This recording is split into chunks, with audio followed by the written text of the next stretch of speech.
would say it was about, and this would be different for everybody, but I'd say about 8 months. 8 months after retirement was when all of all the vacation stuff, all of the golf lessons and everything. And finally, I stopped moving so fast, and I got to sit down, sit with it, and then say, well, what's happening? And then this was when everyone was like, "What are you doing now? What's happened?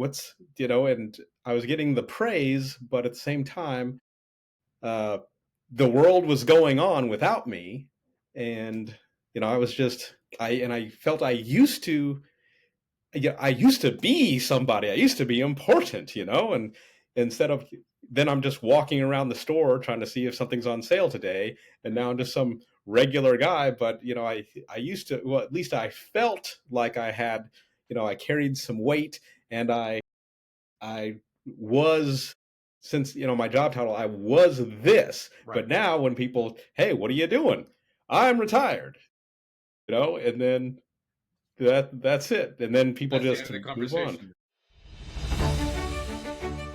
You're listening to The Uncertainty Edge, the show about the art and science of moving forward when the path isn't clear. I'm your host, Sam Sivarajan. Each episode, I sit down with leaders, advisors, and thinkers to explore how they navigate uncertainty, make better decisions, and stay focused in a world that rarely cooperates. Together, we'll look for the clarity hidden inside uncertainty.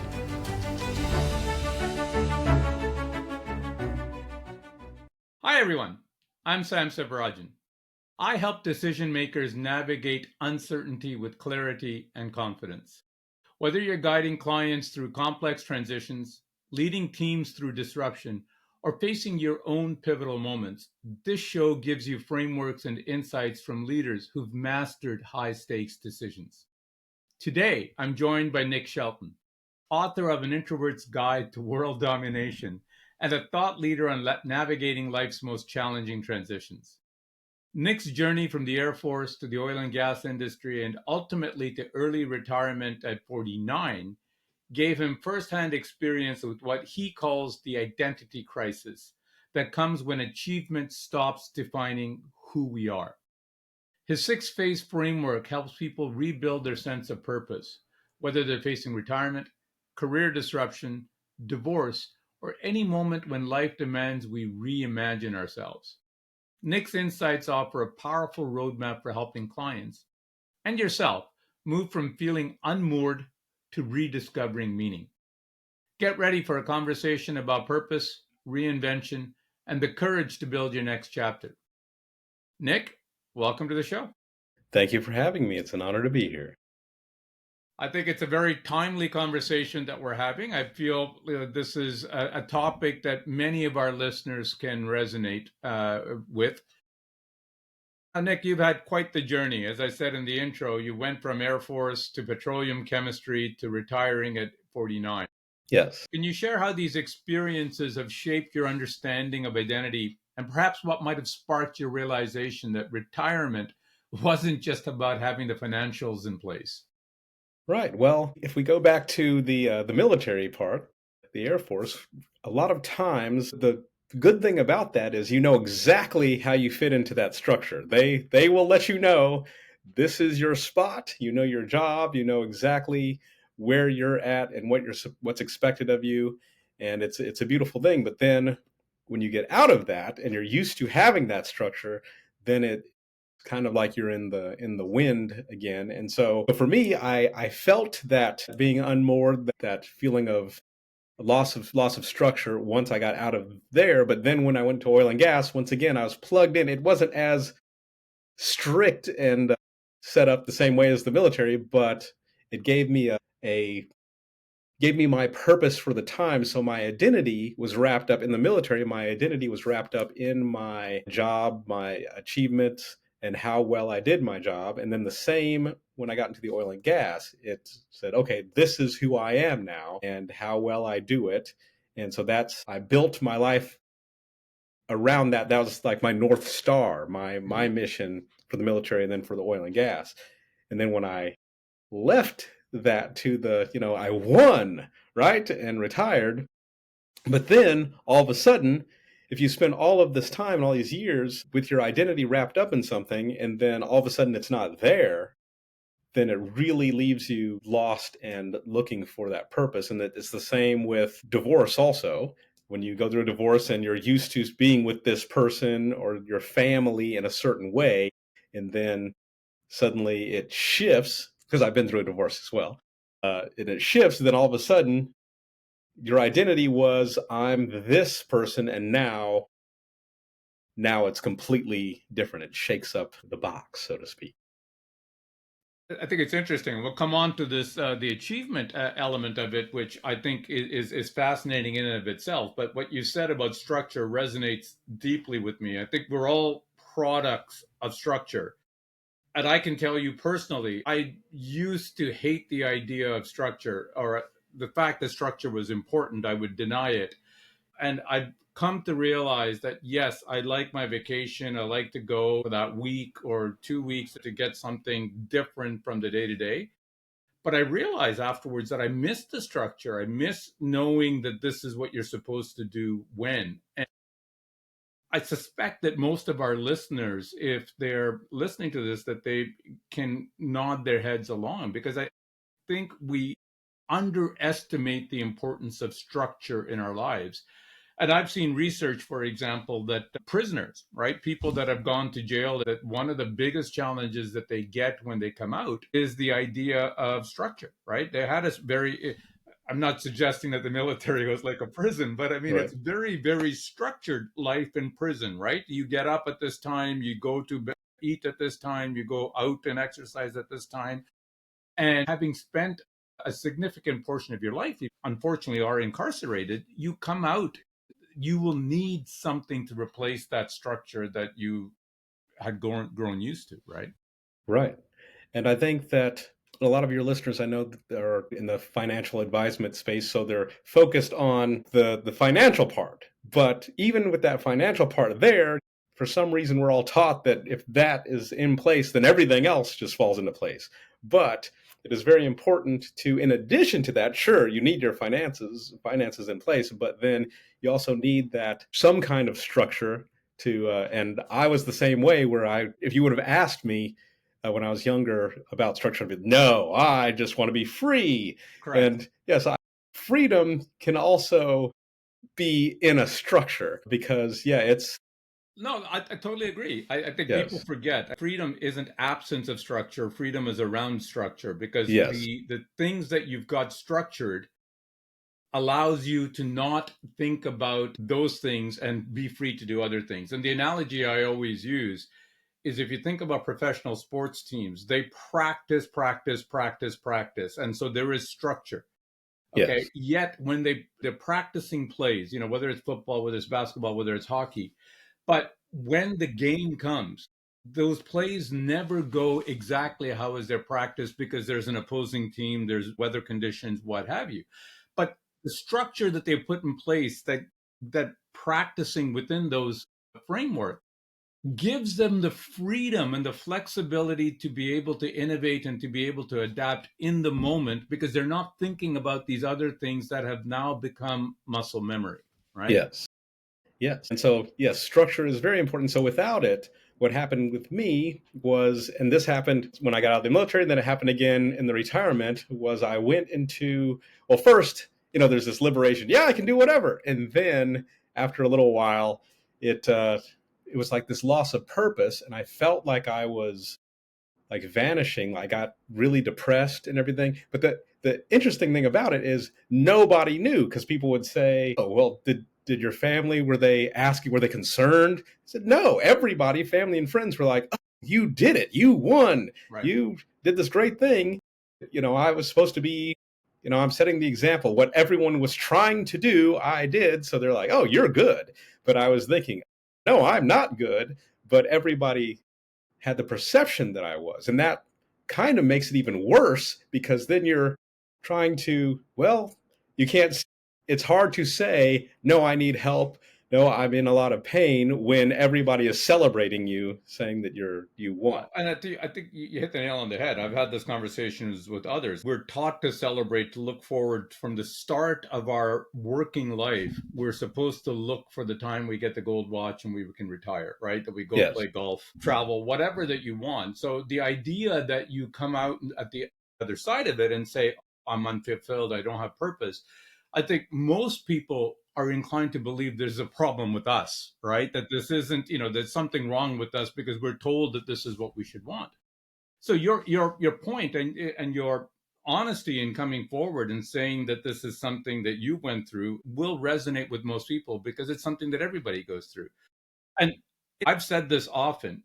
You can't spend 30 plus years working 40 plus hours a week at a job, whether you like it or not. That job, that career is your identity. It's your social network. It's your sense of purpose. It's what you do for a big chunk of your waking hours in that week. You can't suddenly assume that on a Friday evening you say goodbye to all of that. On Monday morning, you're going to wake up and say, hey, okay, here's the rest of my life. I think without the planning, without putting structure, without understanding how you're going to fill those 40 hours in your week that are suddenly free, the friends and network or social contacts that you had that you suddenly don't have, those deadlines and things that as much as we might have not liked it when we had it, Yes. that gave us a sense of direction and focus and prioritization and all of that, right? Right. And there's also a lot of guilt too that comes with it because naturally, I no one wants to hear me complain like you retired at 49 and so I can't say no, I'm not happy. Something's wrong here. I need to be fixed because everyone's like, "No, you don't get to not be happy." And so there was a lot of guilt and I think that it's one of those things like I said on who do you talk to? Who are you supposed to talk to say no? There's a problem because everyone No one can looking at relate. you. Right? Yeah, it's very hard for other people to relate to it, but it's still there. That's so poignant. And so let's move to a thing that you kind of hinted at, and I want to dig deeper into. So you describe hitting a wall after retirement, and you said this, and I love it, is feeling like you had currency that wasn't accepted anymore. Yes, That's such a vivid image. Can you walk us through what that period felt like? And when did you recognize that you needed to actively rebuild rather than just wait for purpose to come and find you? I would say it was about, and this would be different for everybody, but I'd say about 8 months. 8 months after retirement was when all the vacation stuff, all of the golf lessons and everything. And finally, I stopped moving so fast, and I got to sit down, sit with it, and then say, "Well, what's happening?" And then this was when everyone was like, "What are you doing now? What's happening?"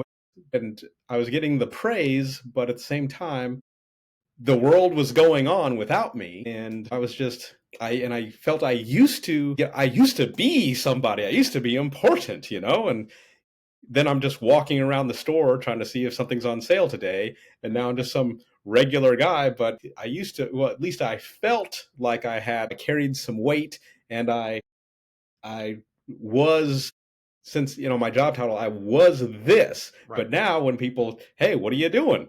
I'm retired, and then that's it. And then people That's the end of just the move on. conversation, then, right? Yes. And so it was, it was just really, when I'd wake up in the morning, it's like I don't, you know, I'm still alive.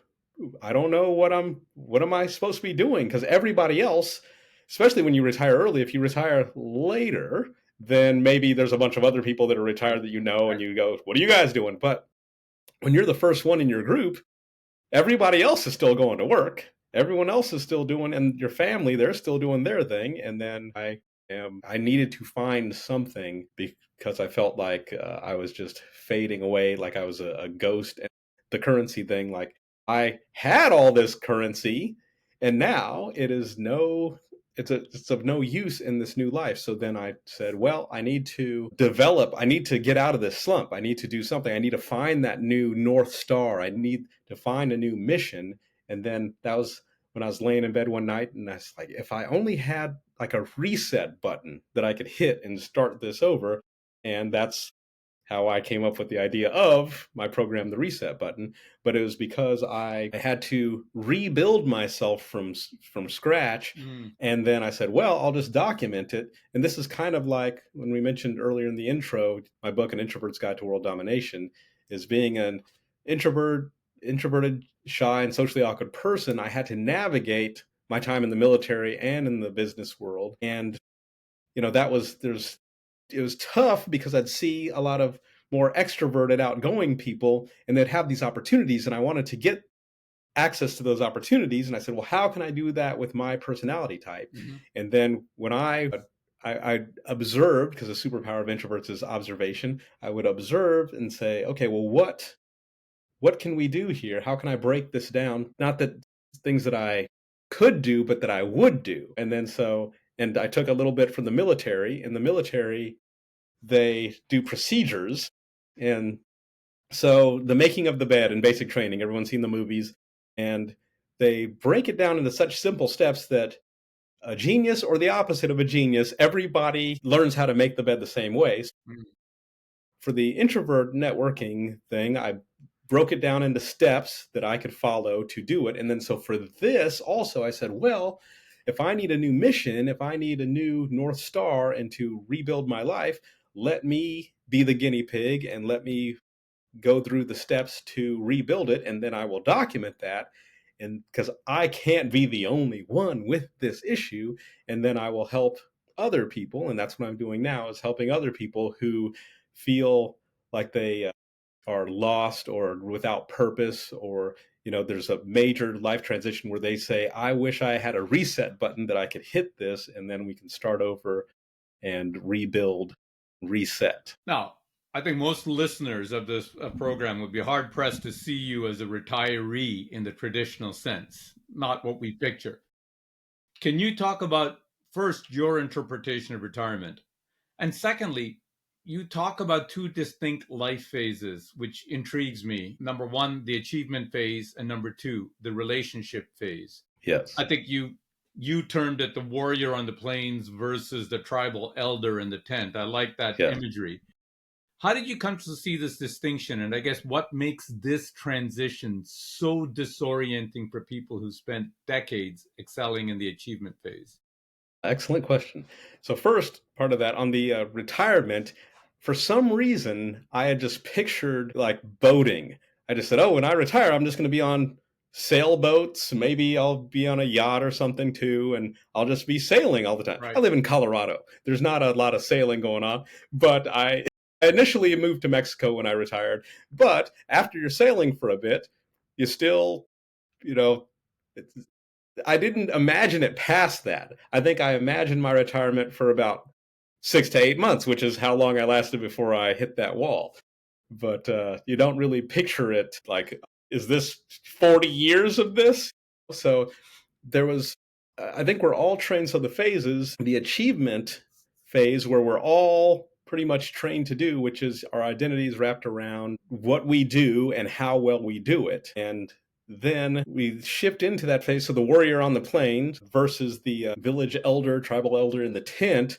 And nobody ever tells you about, okay, we're going to need you over here in the tent. And so when you put in all this time, let's say 30 years learning something, and whether you like it or not, you have a lot of knowledge. And then it becomes a time where instead of getting your identity through your achievements, you switch over to the relationships, like what you are and what you mean to your family, your community, your mentees, being a mentor and distributing that knowledge. So, and even, I guess you could say in the military, even like the generals or something, they'd be like, I can go out on the battlefield. Yes, you can, but we need you over here. Right. We need you planning because you have this wisdom from all your time in.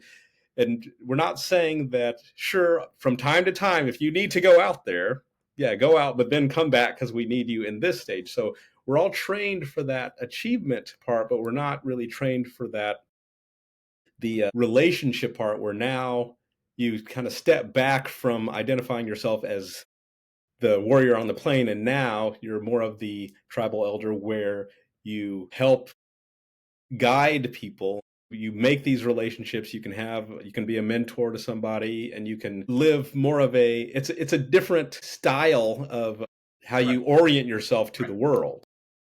I love that image. And it reminds me of the analogy that David Brooks, the journalist and author, uses in his book, The Second Mountain. He calls it Adam 1 versus Adam 2. So he says all of us have these Adam 1 values, which he calls the resume values. So this is your achievement phase that he talks about. The things that we would want written in our resume or in a reference letter or whatever. Sam is hardworking. Nick is very analytical, all of those kind of things. He says most of us will make that transition eventually to Adam 2 values, which is what he calls the eulogy values. Okay, so when we Yes. die and what we want people to say about us, it isn't that, oh, Nick was very good at doing a spreadsheet. That's not what we care about, right? We want Right. people to say that Nick was a kind-hearted guy. He was, a good friend. He was a good spouse, what have you. Yes. And as I'm thinking about this, I think it's something that we all can twig around. And I think it comes from the fact that many of us are quantitative in nature, especially a lot of the listeners, where many of us are type A, achievement oriented. And I think that, and I'd love your take on this, I think that the achievement phase, other than the fact that it's a big chunk of our life, it comes with clear metrics. Yes. Okay, like for whether we like it or not, whether it's the military, whether it's the business world, it's promotions, it's pay raises, it's completed projects, it's annual reviews. Now, you may disagree with all of that, but at least you know the playing field and the rules. Right. But this relationship phase or the eulogy values or the Adam 2 values that David Brooks talks about doesn't have the same measurable feedback. So we're stuck saying, okay, I was good here, am I Yes. really good here? Or, am I adding value or am I just wasting time? Can Right. you expand on that challenge and what you think about that issue of metrics and perhaps how you might help people find their footing when that familiar scorecard that they've always been used to using disappears? Right. Yeah, that's a big one too, because at least you have like a those that structure on the achievement side. You have something to base where you are to measure it, because you can say, okay, stimulus response, this equals It's this, that, this right. happens. So And keep so, doing that or right. stop doing that, right? Yes. And then when we move into the other phase, then yes, it's not as concrete. So it's a lot harder to, if you're trying to measure yourself that way. So I would say, instead of taking that mindset from the phase one, the achievement, and then bringing it over and then trying to find those same metrics, because you're not going to find them, so it's going to drive you crazy. So I think you have to do a complete shift in how you look Hmm. at your role, and you're you're going to be, sure, doing what you can, dispensing your knowledge and value. But I think that it's kind of one of those things where it's, people say, I'm living vicariously through you. It's one of those things where I think you can measure it by, if you're a mentor and you're dispensing some advice, if your mentees, if you give them advice and then they never come back to you again, then you can say, okay, maybe that's one of the metrics on this phase. But if they come back, they ask for more advice, or they're implementing your advice and they're succeeding. Like, I have a few mentees at the moment, and when I suggest something and then they do it, I'm like, okay, oh, they did it. Because sometimes they might say yes, okay, and then they won't do it. But if they do it, then I'm like, okay, we made some breakthrough, and then it works. And they come back and say, I tried that thing that you told me about, and it worked. And now they want more. Then I'm like, okay, so now this is now the new measuring stick.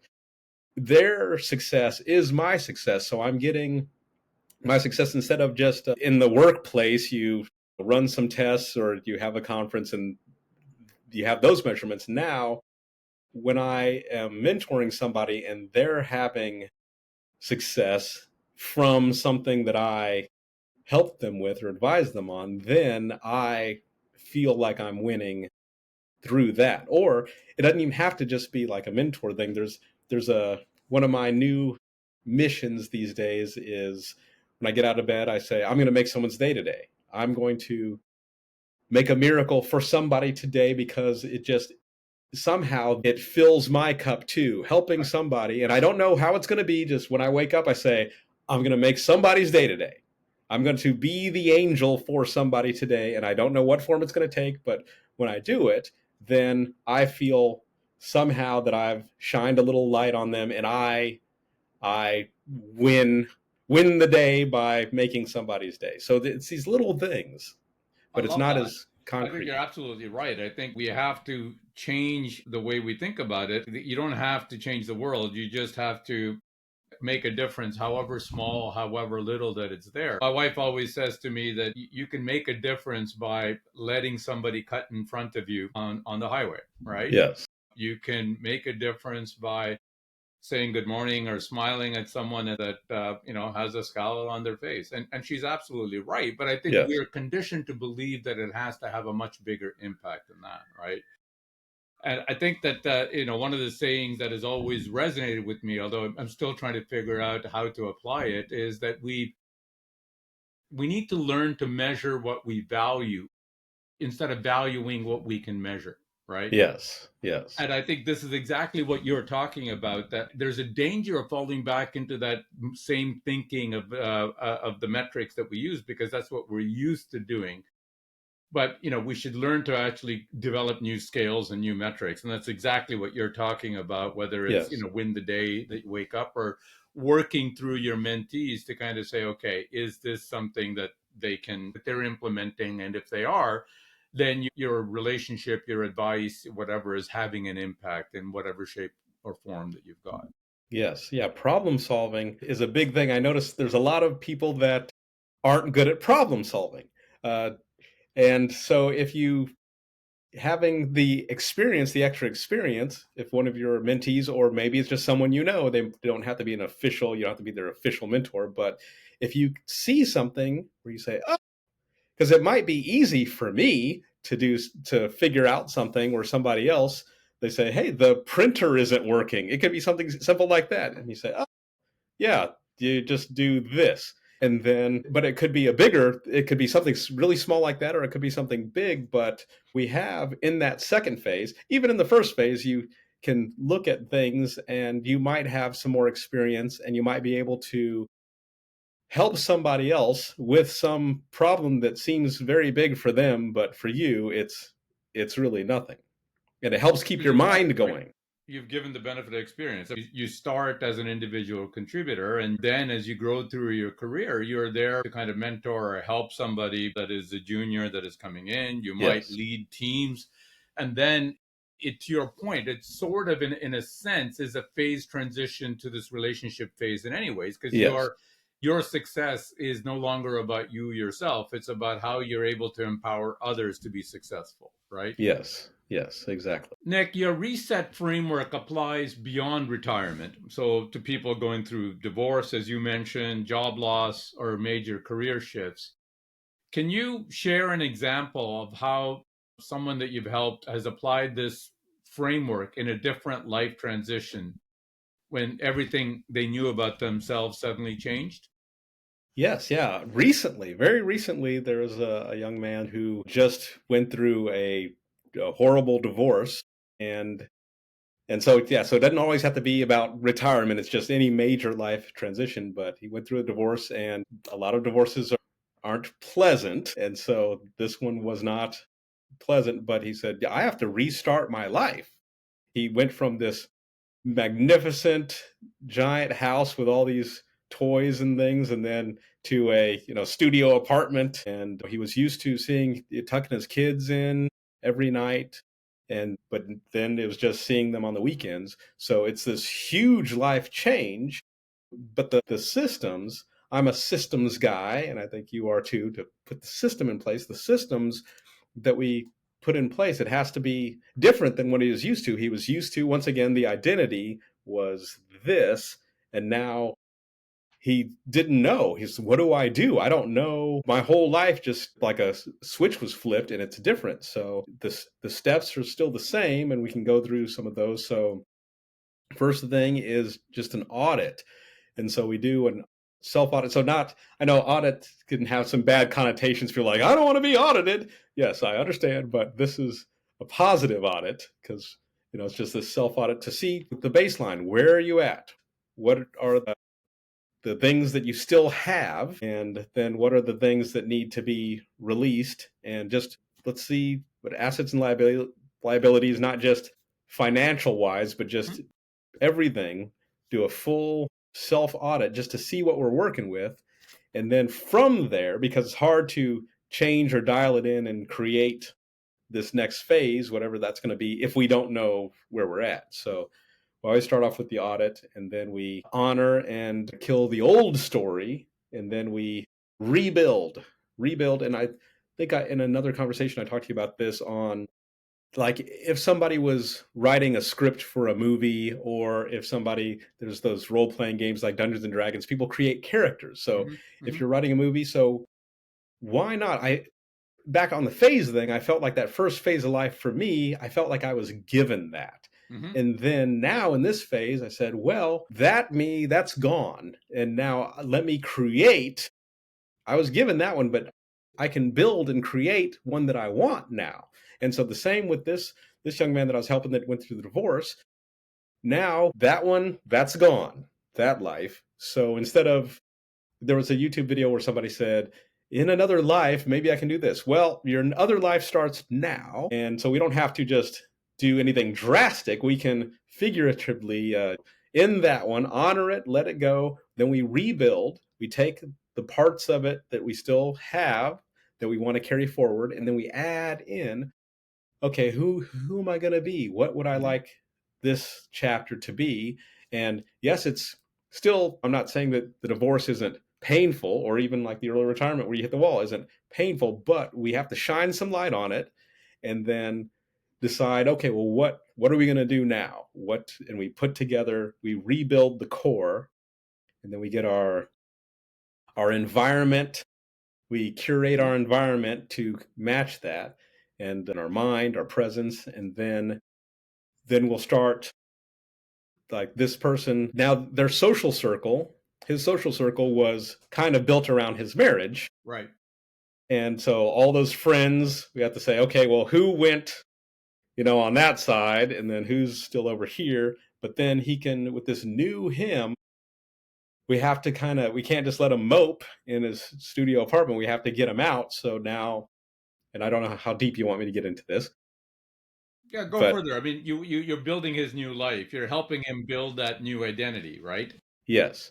And so after we kind of plug in these parts so when we're rebuilding him, and we say, okay, I would like to be more like this. So this new me, are they a morning person? Are they a night person? Okay. What's their morning routine like?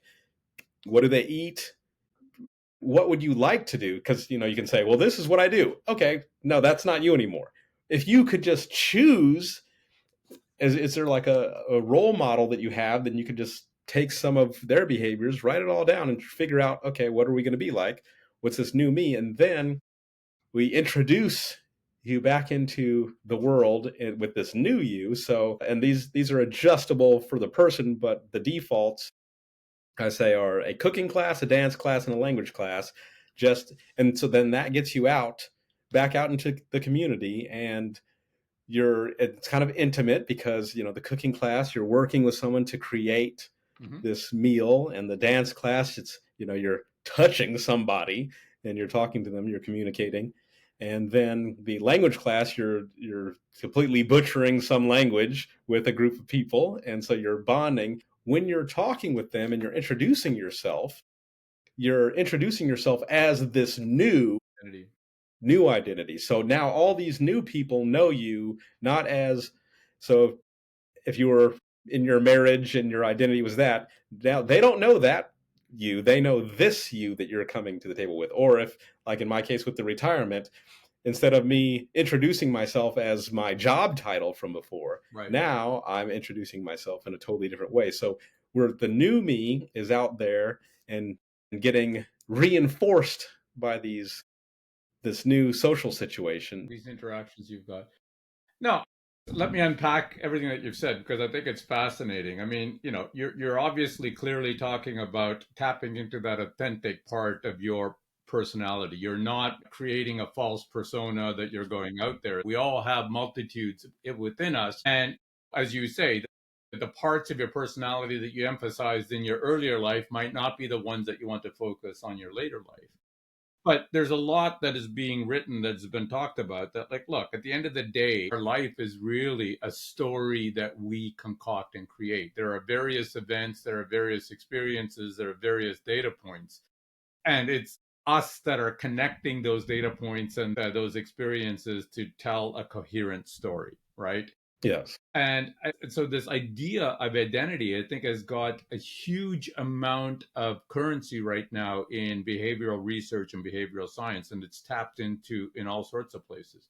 So, for example, if you go into a hotel, you'll see in the bathroom, there's always the towels, and then there's a little card that says that you do your part for the environment, but if you don't need your towels washed, it's leave them hanging. And Yes. most of the hotel chains now add something along the lines of 80 to 90% of people that have stayed in this room reuse their towels. So why are they doing that? It's behavioral research. They're tapping into this person's identity as being a responsible citizen like everybody else that stayed in that room.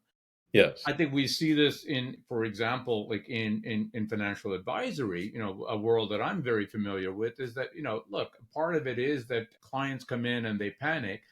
And I mean, it's not easy to do, but what an advisor can do is tap into their sense of identity. Are you a responsible investor? Like, what would Warren Buffett do in this circumstance? And the idea is there is a facet of their personality, of their identity that wants to be like Warren Buffett. And it triggers them to sit there and reevaluate their behavior with that framing of what Warren Buffett would do, and then reevaluate their own behavior or their own reaction as to whether that's appropriate or not. And this framework that you're talking to me makes total sense. You do have to do this audit to see where you're at. You have to think about rebuilding what that looks like in the new you that you want to be. And then you're talking about reintegrating that back into an environment where you're forced to kind of, well, forced, but you are also, this is an environment where people don't know you, so you can test out that new identity without feeling like somebody's going to call you an imposter, right? Right. Yes. And it reinforces the new identity also. Yeah, 100%. So, and you've talked about when we spoken earlier that this old identity often tries to creep back in, especially when Yes. we're feeling vulnerable or things aren't going as planned. I'm sure you've had this from your working days to your retirement. There's almost a temptation to want to go back to work or something like that, not necessarily for just financial, but because the structure was there, the metrics were there. Yes. What are the warning signs that someone is slipping back into who they used to be? And how do you use things like accountability to help them stay committed to this new chapter of their lives? Right. It's very slippery because it will always try to creep back in. And so you have to be watching to watch your behaviors and see when it's coming because it will show up at some point. And so there's certain things, having an accountability buddy to help review, and even I have one, so every Wednesday it's like, okay, what's going on, what do you do, and trying to identify where you might have slipped during the week so you can bring everything back in line. And then also there's some things like, I gave a TEDx talk on the power of uniforms. So the and it kind of goes like, police officers have a uniform, firefighters have a uniform, chefs have their uniform, and so when they put on the uniform, they are that. Mm-hmm. My best friend is a police officer, and when he puts on his uniform, whether he wants it or not. You're a police officer now. You have the uniform on, so he has to behave that way. And so I suggested in my TEDx talk that people, you can have something, so it could be like a bracelet, it can be a necklace, it can just be something that only you know about, but then that's your uniform. So for this new you, now they have this thing. So then you can, if it's a necklace, you can kind of touch it and be like, oh yes, this is me. This isn't the old me. This is the new me because I have the, the necklace on. And so you can choose something to act. It could be a belt. It could just be something that, earrings or something that only you know about, but it kind of reminds you that, A touchstone. yes, It's a yes, touchstone. That's yes. great. That's a great idea. Now, Nick, many professionals, including those listening to this episode, focus on helping clients achieve concrete goals, whether it's clients, team members, colleagues, etc. So that could be financial security, it could be business growth, it could be career advancement. But what we've talked about is the fact, a very important fact, that emotional and psychological transition can be just as critical. So, Yes. how can those working with others, as I said, whether it's advisors working with clients, leaders working with their teammates, etc., how can these people who help people who are in transition better prepare them for the deeper identity questions that emerge when, as you so clearly showed, the path forward isn't always obvious? I would say for the advisors to kind of keep their eyes open, their mind open on when they're talking to the clients, to because most of the conversations mostly are about the finances, but to also remind the clients that, make sure that you also have, that it's not just that there's going to be challenges as well. What, when they're planning, it's not just financial planning, but planning for, Lifestyle and yes, everything else, right? what does that look like? Because I think that the more preparation you can put into, so all of this preparation, or most of it, people think about just, hey, what can we do to get my finances in order? But if they can also think about, well, what is exactly do you think it's going to look like? Because yes, it's definitely, it's going to be different than what you're thinking, but what is your plan? What is your plan for, like, your day? What would an average day look like? And then have them write that down, and then let's say, okay, does it still look like that 6 months after that? And what if it doesn't?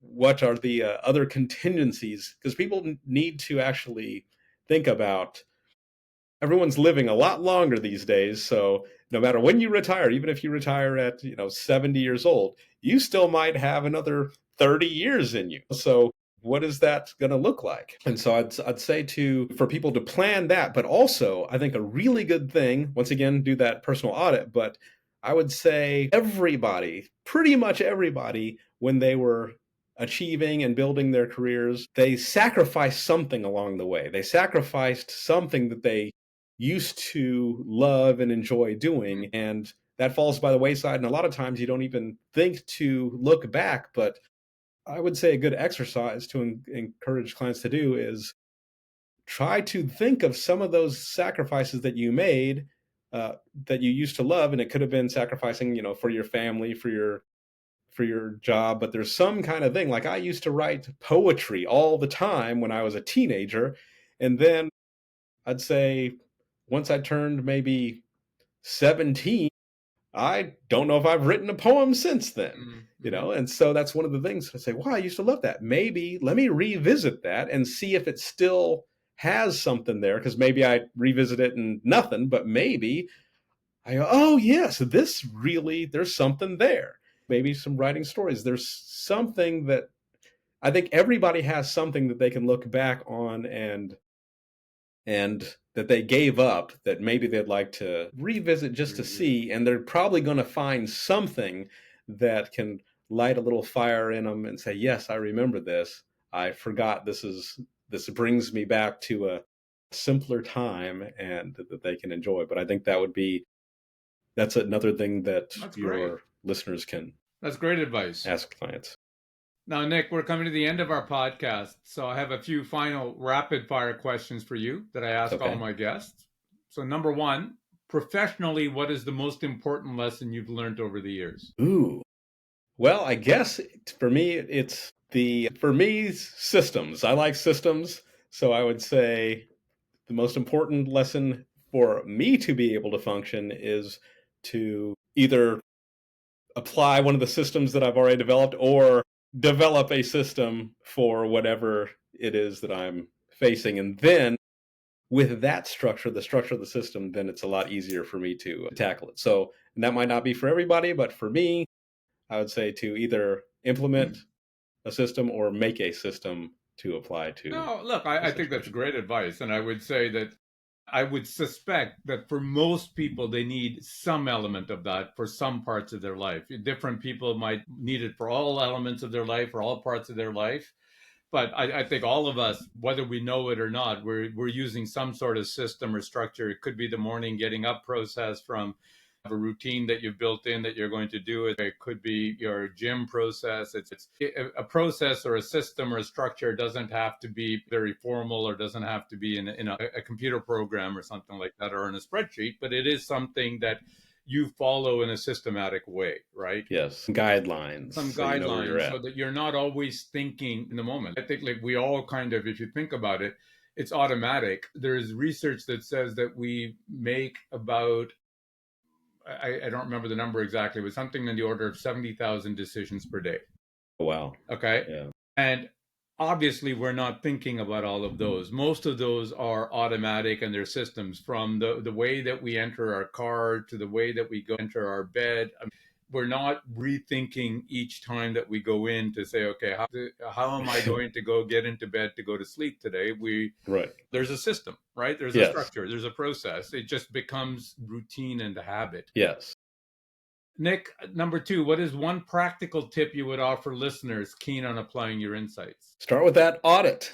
Start with the audit. Whether you think you need it or not, do it. Do the audit just so you can kind of see where you're at. It doesn't hurt. It seems like a lot of work, but it's not. It's actually can be fun to just yes, the pleasurable audit we can call it. So it's not the bad audit. If you have to do an audit, you want to do this audit and not Yeah, no kidding. the No other kidding, audit. right? The Yes. consequences are better than the other one. Yes. Nick, this is a great discussion. If listeners want to learn more about you or find out about your work, where do they go? They can go to resettheman.com, resettheman.com, and women can come too. I just needed a catchy domain name. But yes, resettheman.com, and they can also find me on LinkedIn. I can help if somebody needs some help. You don't need me to help you, but if you would like it, I can help you. And it's not a member of my team, it's me. You're getting me. So yes, I'd be honored. That's awesome. Nick, it's been a real pleasure. Thank you for joining us today. Thank you for having me. You're listening to The Uncertainty Edge, the show. In this episode of the Uncertainty Edge podcast, I spoke with Nick Shelton, author of An Introvert's Guide to World Domination, about navigating life's most challenging transitions. In his case, from military service to early retirement at age 49. Here are my three key takeaways. Number one, the currency that no longer spends. Nick described retirement as having currency that wasn't accepted anymore. After decades building identity around achievements and measurable success, he hit a wall 8 months in, not financially, but existentially. The lesson? Readiness isn't just about money. It's about auditing your sense of purpose, your daily structure, and what will fill those hours when the familiar scorecard disappears. The guilt Nick felt, I won, so why am I unhappy, is more common than people admit, whether facing retirement, career shifts, or major life changes. Number two, warrior to elder, redefining success. Nick distinguishes between the achievement phase, identity wrapped around what we do, and the relationship phase, meaning derived from mentoring, relationships, and impact on others. Nobody prepares us for the shift. Success becomes less about hitting targets and more about making someone's day, guiding others, or reclaiming passions you sacrificed. This transition requires consciously redefining what winning looks like in your next chapter. Number 3, design your reset. Nick's framework is simple. Audit where you are, rebuild who you want to be, then reintroduce yourself to the world. His prescription of cooking, dance, and language classes isn't random. It's about testing your new identity in environments where nobody knows the old you. The insight? You don't wait for purpose to find you. You architect it, test it, and adjust it with accountability and tangible reminders to keep you anchored when old patterns try to creep back. Nick reminds us that the best transitions aren't accidental, they're designed. When life demands we reimagine ourselves, the leaders who thrive are those who ask not just, am I ready, but who am I becoming?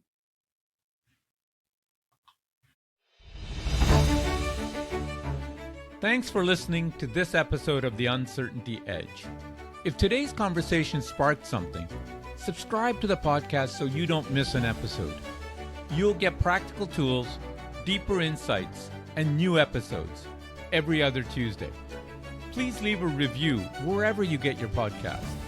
And you can also subscribe to the newsletter at theuncertaintyedge.com